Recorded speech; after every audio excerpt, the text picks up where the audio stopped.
today I have Frida Krueger on the show.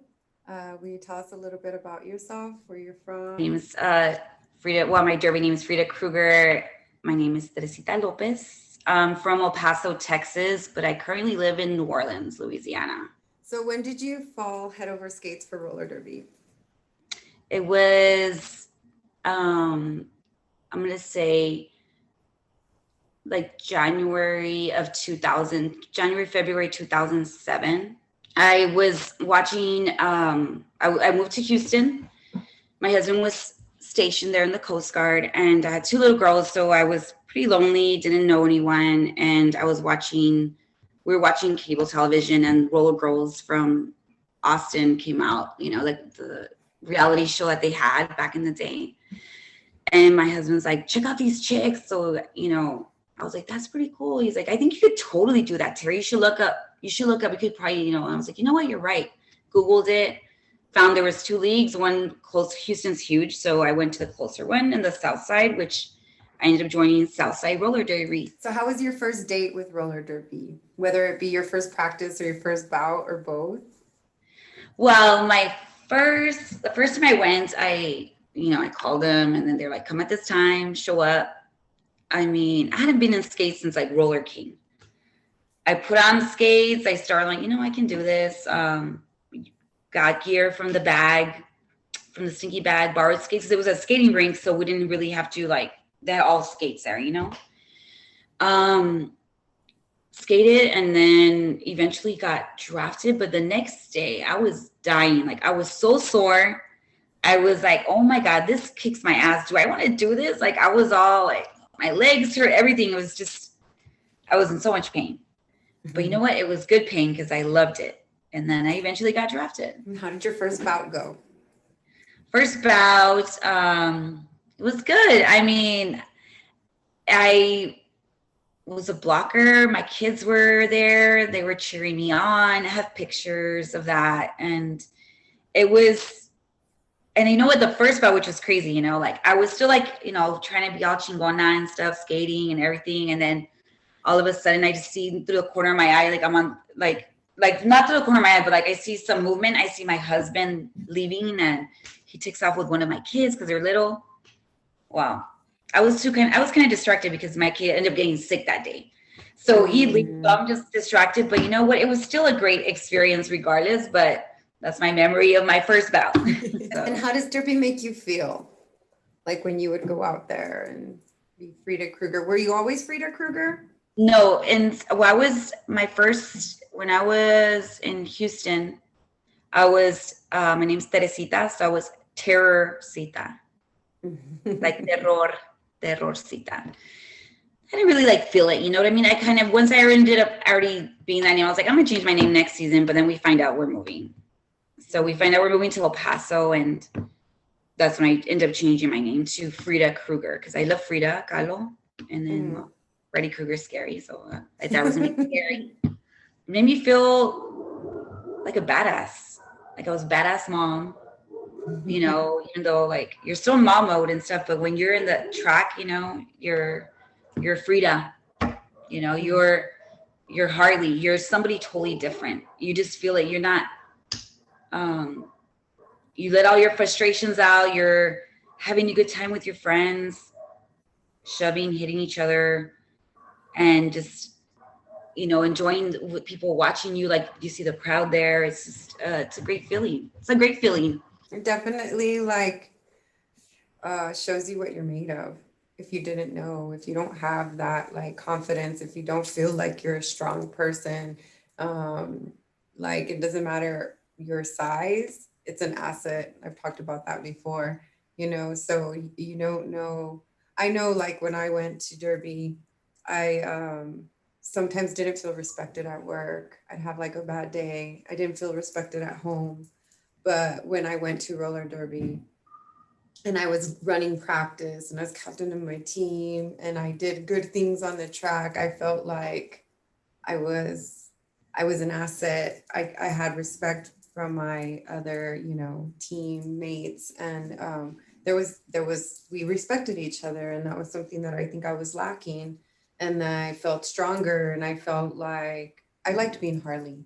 I liked Harley's life. I liked where she went. So I know that that's how I feel about when I first started. You know, it's changed. How Derby makes me feel now has changed, but of course, there's always that. Right.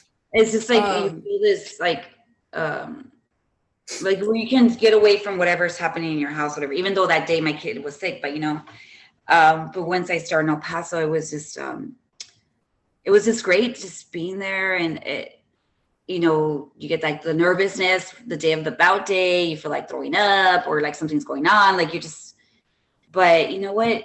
It felt great hitting your friends, letting that frustration out, and just, trash talking. I love to trash talk, so that was fun for me, you know?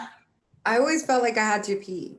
Like even if I would just pee, like before I would put my uniform on and we used to wear all these tights, sometimes I'd wear one, three at the most, like some were torn or whatever, but I'd wear so many tights or and shorts and all that. I always felt like I would go pee first, and then I'd put all my stuff on. And then I'd feel like as soon as it was all on, I'd have to go pee again. And I'd be like, no, dude, I just peed. I know it's just me. I'm just nervous. And then like I'd get to the venue and okay, before we start, I better pee. But I always felt like I had to pee until we just like started. Like it was just the nervousness. But I hated that. That was how I felt. I didn't feel like I was going to throw up. I felt like I had to pee. It's horrible. I mean, I was always scared that I was going to end up like getting hit and falling and peeing on myself, because I knew some girls, that would happen to some girls. And, after having kids, Babies. yeah, we're having those babies and playing roller derby, locas, yeah. I've had the air knocked out of me. Never the pee knocked out of me, but the air knocked out Well, of me. you know what? I was always scared. Yes, it has, because I know girls that had told me, I'm not going to say who, and it wasn't me. Of course not. It wasn't me, but I remember saying, man, what if that shit happens to me? And they were like, it could, because you had kids. I was like, no shit. Mm-hmm. That's funny. Mm-hmm. I bet you if you ask that question to girls, have you ever gotten the pee knocked out of you? They would be like, as a matter of fact, I have. I'm sure. What was the first gear that you bought for yourself? The first gear I bought was, it was, what do I say, low price skates. I got online and just bought my gear from there once I knew that I wanted to do derby. I can't even tell you what I got, man. What were they having that long ago? You know what I mean? Can't tell you what the name is because it's so long. I know that they were Rydell skates, but I don't know the pads or helmet or nothing, Yeah. Yeah, me neither. I don't remember what pads came with my Rydells when I ordered them. Or I didn't order them. I think they were a gift. They were, it was a gift, Christmas. Yeah. I used the most shitty skates until I got my Christmas. I remember your skates, the white ones, like the old school ones from like roller with purple wheels. Yeah, from like Walmart. I wore those, and then I borrowed some from Lorraine, and they were too big for me. They look like sneakers with wheels on them. And then I skated in those ones that I had, the white ones from I started like in June or July and of 2008. And then by Christmas, so July, August, September, October, November, December, for 5 months, I had like the shittiest skates. Yeah. And on some shitty ass floor, there was ceramic tile. But I just was like a cat. Like if I got too much like vuelo, like I was like, trying to like, have some kind of grip or whatever. I would try on other people's skates because they were getting new wheels, they were getting new skates. For Christmas, I remember everybody got in 2008. Everybody. Yeah, we all had a good. Yeah. Tell me about Running of the Bulls in New Orleans. So I done it twice because I was a referee. Like I was gonna skate. Okay, I started practicing with Big Easy Roller Girls. I'm gonna say when I moved down here, which was in 2010, after I started Sun City. So I'm gonna say like 2010. I moved to New Orleans, and they have the Running of the Bulls in the summertime. Mm-hmm. So a really good friend of mine was skating with Big Easy Roller Girls, and she knew I was doing derby already, and she's like, "You need to join the league." So that was my into Big Easy. And and they were just like, you got to do running the bulls with us. And this was when it was still small, like it was still in the quarter, and you had to run through the French Quarter and then chase people. And that was the most fun I ever had, with a bunch of my friends, and I was getting to know them. So that was fun. And then I did it once it got a little bit bigger, and my husband ended up going with friends, and I was like chasing them. But there's like thousands of people running in the street, and you're just hitting them with a bat in their butt, and just getting after them. And then after that's a big party. Nice. Just like New Orleans does it, What have been some of the things that have gotten between you and roller derby? That's the times I had to not be with derby, because we didn't have a league until I started the league in El Paso. But other than that, I stopped doing it once I moved back to New Orleans this last time. Even reffing, I was, but I'm not even doing that. Have you and Derby ever broken up? Yes, we broke up. The last time, well, we broke up, I'm gonna say 5 years ago. Wait, 3 years ago. We broke up 3 years ago, and that really broke my heart. Well, I started a league in El Paso, and that you were in. It was all about doing something for the community, for women to have something to do, like how I felt in Houston, lonely. And I knew a lot of lonely girls in El Paso that needed this or wanted something to do for themselves. A lot of them were mothers. A lot of them were either like going through like craziness in their lives, but that's why the league was done, and then to give back to the community. But when I started it all, I involved some people or a person, and that person eventually ended up, taking the whole league and everything, like taking the whole league, changing its name and owning it. And that's not the way it was supposed to be meant to be. It was supposed to be like, everything that I did for the league was for the girls, even from like getting the bank track for them, getting the venue where they're at, and giving back to the community. It was all about El Paso and the women involved. And it was never supposed to be about somebody's pocketbook.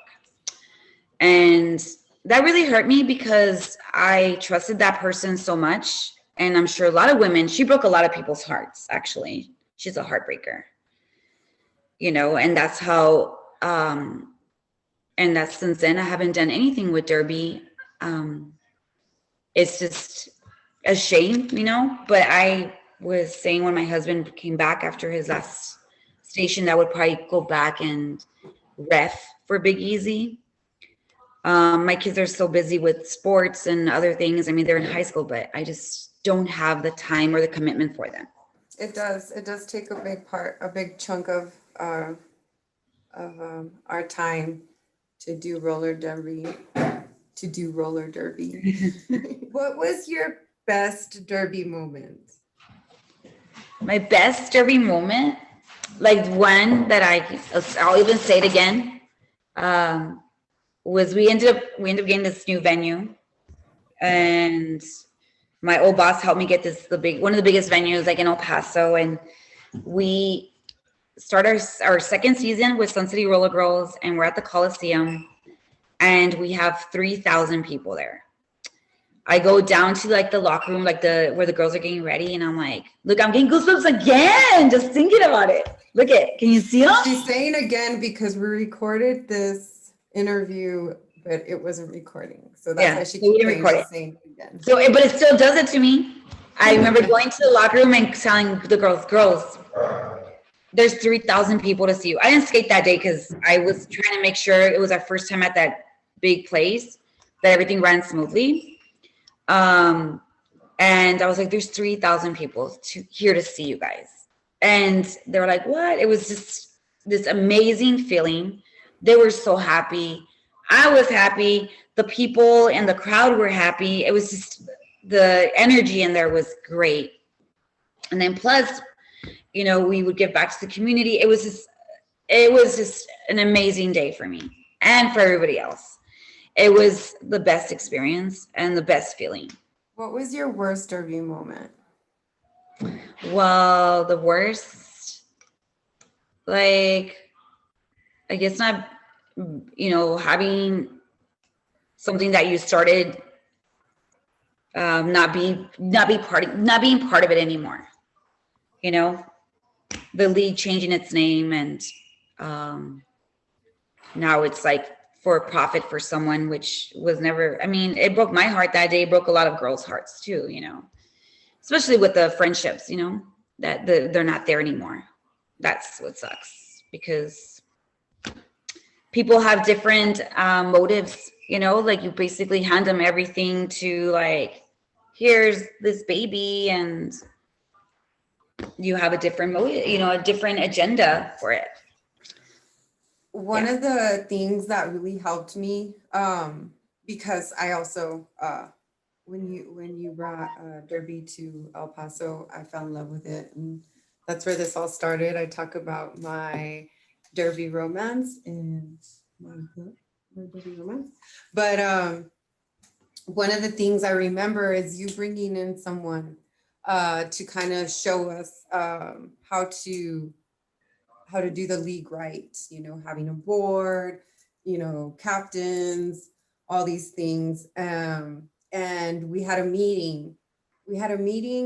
And I think I had to listen on the phone because I had to work that day. And they were talking about, like, not everybody's going to love Derby the way you love Derby. Everybody, like you said, right now is going to have their own motives. And you just have to, like, kind of take it with a grain of salt. That's not her words verbatim, but basically everybody has the right to do Derby their way, and not everybody's going to love it the way you do. Right. And not everyone's going to be like 100% involved. So don't get mad at that girl that only gives you 10%, but then you have the Harley hitters and, the other girls are going to, like, they're going to be involved. They're going to be your, like, go-to girls. Yeah. But don't be mad at the ones that can barely give you what they, which is fine. And that was the best advice. It was the best advice, because I remember having my own team and everybody chit-chatting on this, group message about what we were going to wear. And I was, like, super annoyed, thinking, who cares? Like, are you going to bring it? How are you going to play? Like, let's talk about how you're going to play. Who cares what you wear? Can you play in what you wear? Because I want to kick some ass. And it would frustrate me. I want to be a winner. You're like, I want to be a winner. I don't care. Last. But yeah, so everybody has their, but it's there for everyone. It is.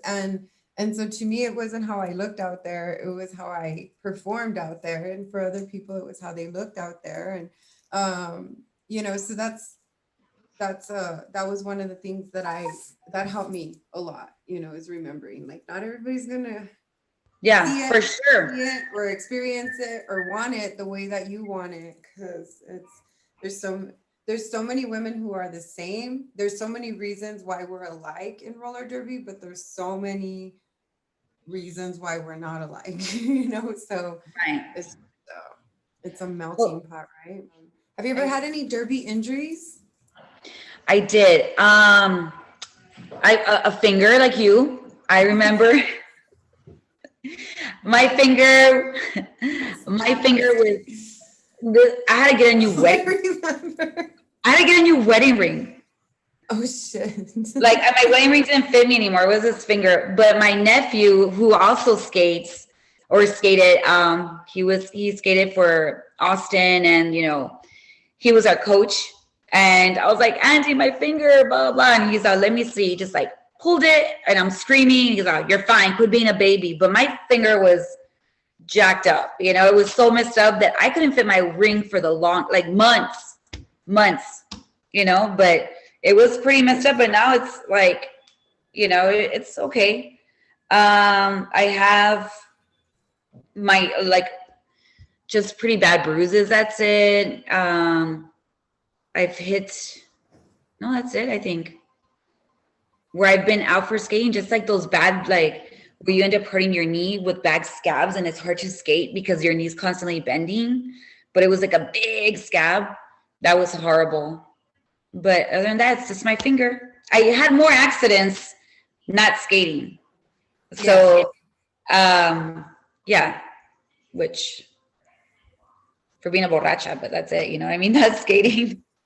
How are you coping with a pandemic and Derby?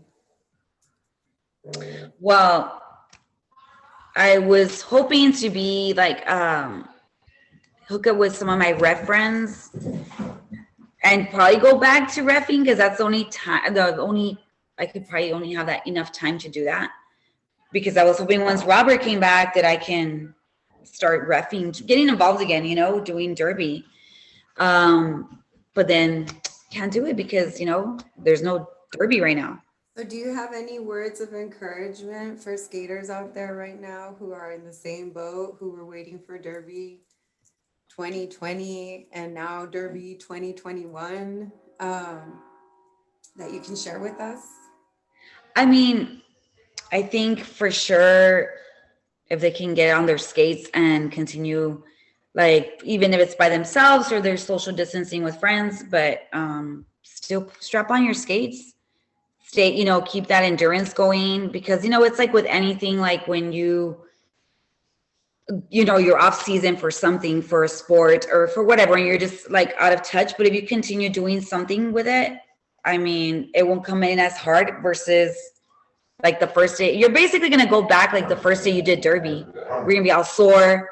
Everything's going to be hurting. So to avoid that, that's why I'm going to start prepping before you come and get on my skates because I will die.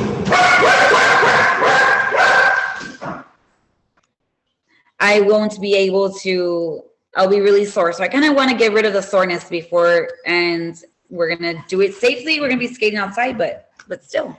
Is there anything else you would like to add? Share?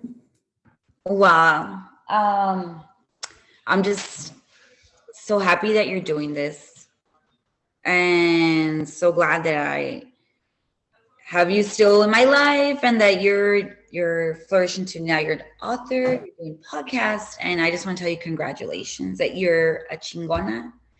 And when there's like a will to do something and you have that passion for it, kind of what I felt when I started the league, and I was not going to take no for an answer, where we're going to get it, how we're going to get a track, how we're going to do this. You're doing that with your book, your podcasts.